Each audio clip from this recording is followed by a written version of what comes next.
So a question I commonly get asked is, how much did it cost you to host your Street Vault event? Hi, if you're new here, my name is Jack. I'm a former Division I pole vaulter, and now I host one of the largest Street Vault competitions in the US, right here in Grand Forks, North Dakota. I spent the last 6 months planning and documenting everything it takes to bring my community together and make Street Vault happen. Which is why I'd like to share with you my 3 main sources of income and my 3 biggest expenses associated with hosting this event. Stream number 1, registration. It's the most basic principle. If you want a meet, you pay for the meet. Thing is, I was really uncomfortable with charging registration for the event.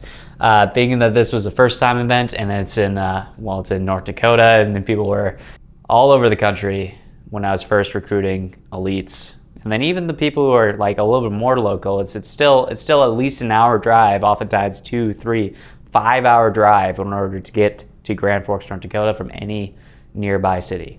In my mind, I was just a little bit uncomfortable with the fact that people are driving out for this event and I'm still gonna charge them money for it. Also, I had no idea how much I should charge, how I should process payments, or whether or not I should reimburse my top athletes. Which is why I decided to go to one of the most critically acclaimed Street Vault competitions in the entire country to figure it all out.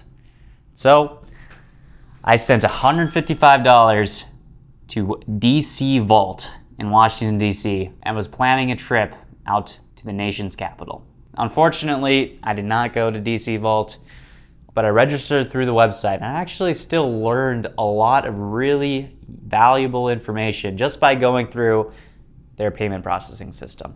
So DC Vault had a payment processing system built into their website. They actually also offered other deals along with the registration. And so like I said, I paid $155 in total, but that was actually split up into a $95 registration, a $30 late fee, and another $30 for the after party. I wanted to make a trip of it. Okay. So that's when I kind of realized, oh, I can totally bundle everything else that I want to sell for the event in with the registration.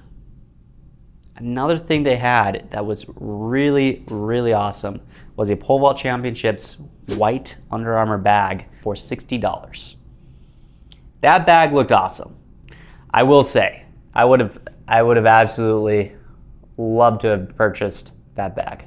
But again, even though I didn't go to DC Vault, just by going through and registering on their website, I actually learned a lot about how to do it myself. So what I did is I set up a Stripe payment processor on my Squarespace website, and I charged $77 to register for the Street Vault. That's $75 to me, $2 to the payment processor. I think that's fair, and even maybe a little bit on the low end for these big national meets that I want to emulate. So, the number you want to know. How much money did I actually make from registration? Well, thing is, remember when I said that I was really uncomfortable with charging registration? In the beginning, in April and May, when I was really recruiting my first few vaulters, I reimbursed almost everybody, almost all of the elites that I was reaching out to. I sent them their registration back on Venmo. I really wanted to get the meet started. I wanted to have people that I could post on my Instagram and say, hey, these people are coming to the meet. That's why you should sign up. And I don't regret it. I mean, it did work out quite well. I think I did a decent job of being able to promote Downtown Street Vault on Instagram. But it did come with a cost though, because although I had 57 transactions in my Stripe account, I reimbursed 27 of those. And so in total, I only made 30 times the $75 that come to me is $2,300 in registration, which it's something, but for the actual cost to run the event, it leaves something to be desired. Stream number 2, sponsorship. This is what I really want to get into. You know, it's like when you would see these big meets and they've got like really great sponsors, You see these big shoe companies, or you see UCS Spirit, and you're like, wow, this is a real, like, I actually think that the difference between just like a hobby, kind of like getting friends together to go do something, and an actual event, like a business, a real business, is whether or not you have sponsors and what sponsors you have. Okay? It's very important. Very, very, very important. And talking to people after the meet as well, when I asked them what could be improved upon, a surprising number of people actually said more sponsors. It's kind of counterintuitive. You would think that like businesses advertising at your event would be bad for your business because they're kind of coming in and they're forcing these products on people and people wouldn't like that. But it's actually the opposite. When you have a bigger business that is interested and is supporting you, people actually take that and they look at it and they think that your event is legitimate, which is why I absolutely need to get more sponsors. Huge, major goal for the next year, for the 2027 Downtown Street Vault, is to have a presenting sponsor and to have a bigger cash value amount. Because at this event, my total sponsorship package came out to be a total sum of $2,000. $2,000, I was paid exactly $14.95 from my workplace, and then another $505 is coming to me at a later date. CDIC Run proudly sponsored the event for Hoka's. We gave away a lot of free Hoka's, so it was a lot of fun, but it was not a cash deal. Almost every other sponsor of the event, I was actually paying money for their services at a discounted rate. So, 2 streams of income so far. We've got registration, $2,300, sponsorship, $2,000. We are at $4,300. Round ourselves out with merchandise. See this right here? Especially The Arc branding, Downtown Street Vault branding. I made t-shirts, I made stickers, and I attempted, somewhat half-assed my way, attempting to sell them, unfortunately. So basically, I spent kind of a lot of time and kind of a lot of back and forth, really just trying to find the right t-shirt for the event. And so I really wanted a premium t-shirt for my event. I want to produce something that people would actually wear, which is why I settled on the Bell on Canvas 3001, which is a very expensive t-shirt, I realized, because it cost me over $20 to get this t-shirt.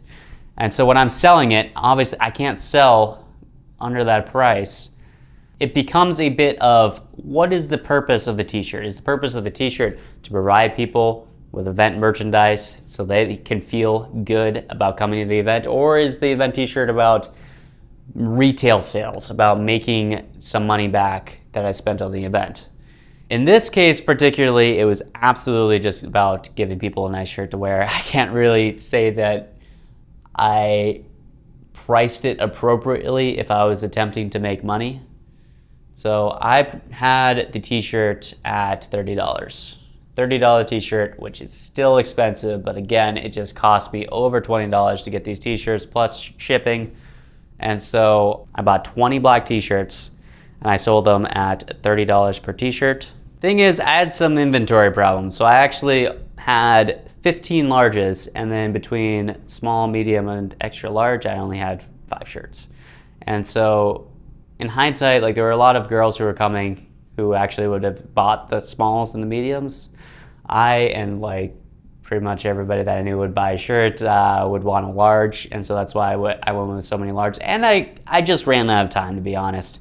As I was ordering shirts, and by the time that I found a shirt that I actually really liked and a design that I really liked, then it was kind of already at the event date.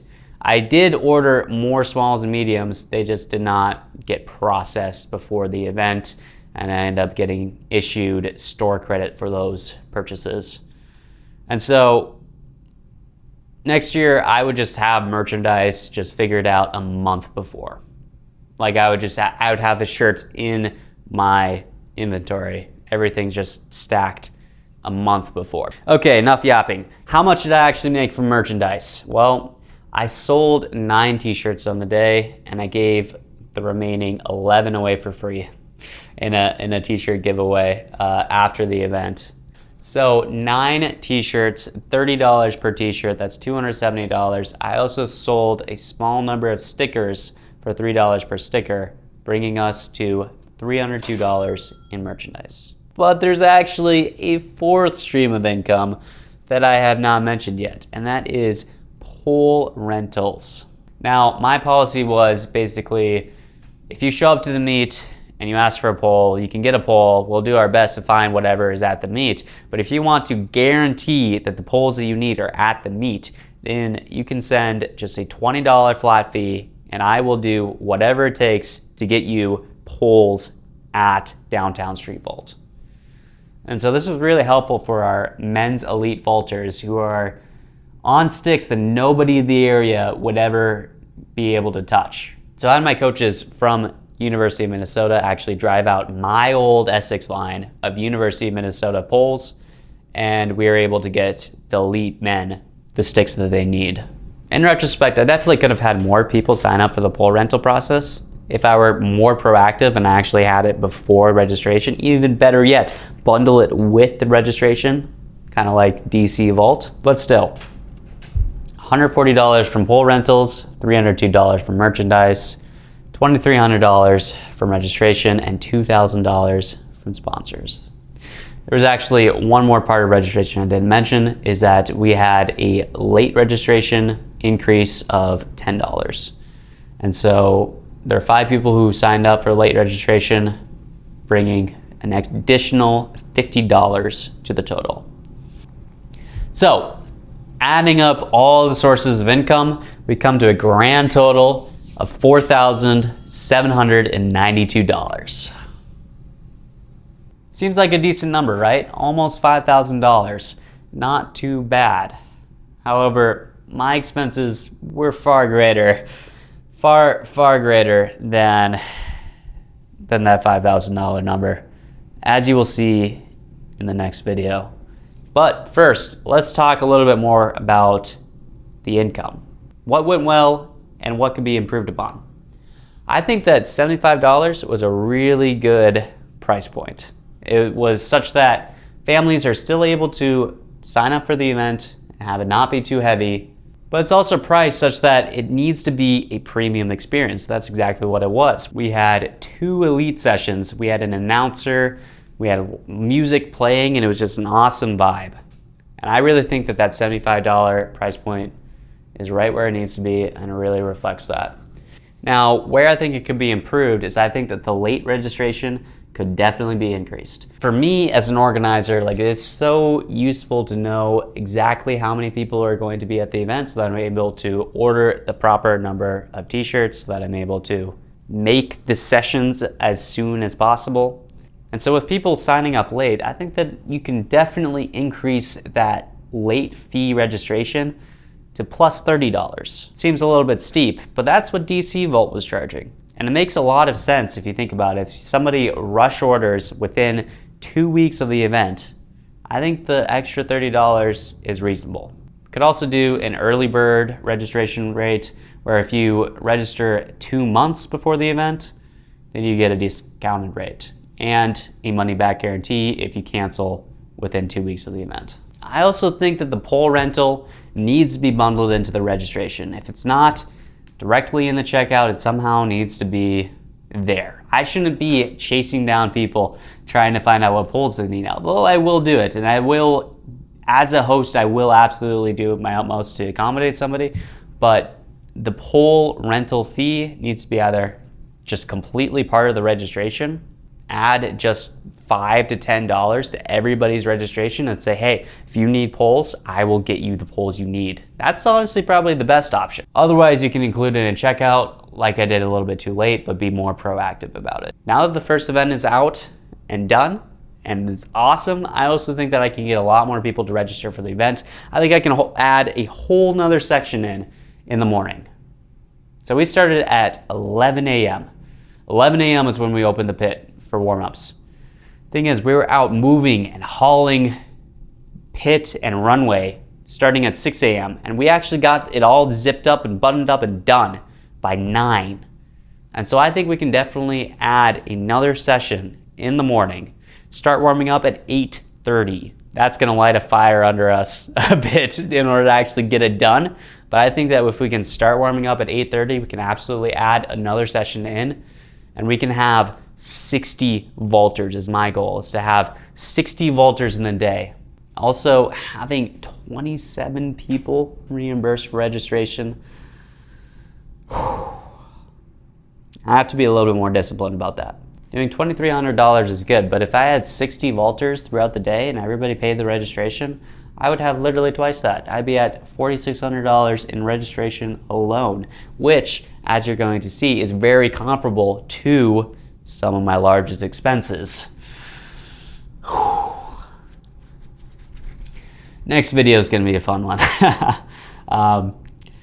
But moving on to source number 2, sponsorships. Like I said, number 1 goal for this year is to get a presenting cash sponsor, somebody who's able to give me enough cash to be able to cover some of these large expenses associated with running the event, and also to lend credibility to Downtown Street Vault. A lot of realty companies and a lot of really big retail companies such as Shields actually do sponsor these kinds of events on a regular basis. These are the kind of companies that I really want to talk to and be able to work something out. It's just uncomfortable. It's just uncomfortable. Like I said, charging people for registration, it's almost even more uncomfortable to be asking a stranger for a large sum of money to host an event that I'd probably host anyway. Although they do get tax breaks, is the rationale behind these bigger companies kind of sponsoring these small events, is that if you do a community involvement, you get tax breaks, you get your money back in other ways, and you get advertisement and visibility. So it might not be a terrible kind of sell. I just need to meet and find the right person and be able to talk them. My goal, presenting sponsor, $5,000 cash. $5,000 cash. That would bring my sponsorship revenue up to $7,000, which would be really, really awesome. There are things that I want to go bigger on for next year, and in order to go bigger, I got to be able to pay the people who put it on. Also, merchandise. Like I said, I want to have a really nice t-shirt for the event. I recognize that it's actually might be more of a service to the people who are participating, working, or spectating than it is really a money maker for me. I want a really nice premium t-shirt, and I want to be able to lower the price and make it more accessible at the event. And that's also, it's not just price either, it's that I really missed an opportunity. I should have been on the MC announcing that we have t-shirt sales after every single session. I only did it once. I did it once at the beginning of the event. But my regret is I did not hop on that MC after every PR, after every session, and say, hey, you want to support the event? Buy a t-shirt. These t-shirts are awesome. We got a whole lot of size larges. I know you're a size large. Come buy a t-shirt.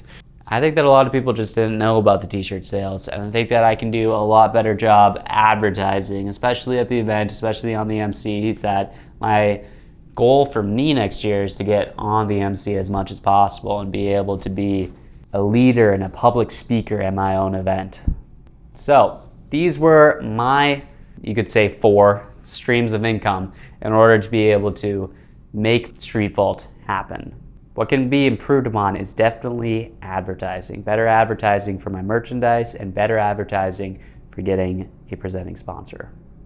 I actually did a pretty good job with registrations. Kind of just, my strategy was I would do 5 reach outs a day, every day on Instagram to be able to get people from around the area to come sign up and come to my event. I think that I will continue with that strategy, perhaps add a little bit more of posting content as well in order to be able to get some organic people into my event. But I think 48 people at the event last year. I think we'll easily do 60 next year, and it'll be exciting. So if you want to see how much I actually spent on Street Vault, you can click the next video that will be on the screen right here. Thank you for watching. My name is Jack. Again, I host one of the largest Street Vault competitions in the entire United States, right here in Grand Forks, North Dakota. If you are interested in checking it out, please go to downtownstreetvault.com and we'll see you there.